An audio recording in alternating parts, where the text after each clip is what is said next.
That's so stupid.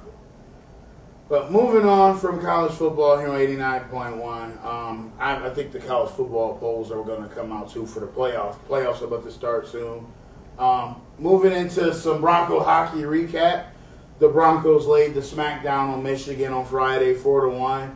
The goalie tandem of Hampton Slukynsky and, the Hammer and Cam Rowe, it just works. Hampton is number 2 in the nation in save percentage, and Cam Rowe is undefeated this season. He's 6-0, and he's 5th in the nation in save percentage. That right there, that's a wagon. I can't even lie. It's a different type of team this year.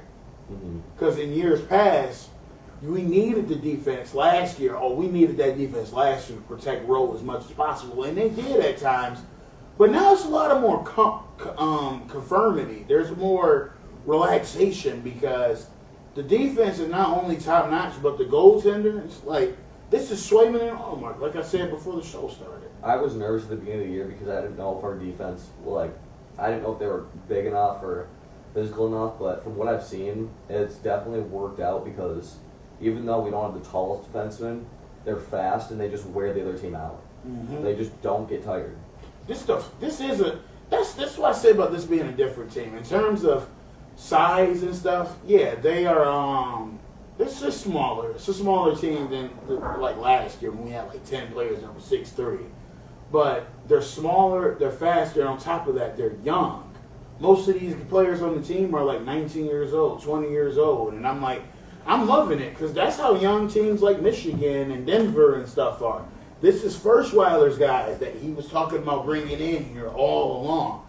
But speaking of Coach First, man, what about the job he's done since he took over this program? Unbelievable. 72 and 49, 79. He has 79 wins. And 79, 34, and 4. Yep, 79, 34, and 4, man. This guy is, he's definitely by far the greatest coach to ever coach the Bronco hockey, and it's not even close. And right now, the Broncos are still standing at number 1 in the NCAC, returning back to conference play this week.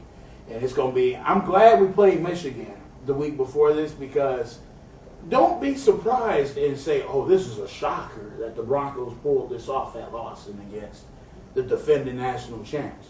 We just played Michigan. That's how you play Michigan instead of, if we would have played Lindenwood last week, how do you get battle tested for Denver? Playing a team like that, especially how we performed on the road, I'm completely at peace, and I'm so confident with this series this weekend with Denver. Considering the fact, too,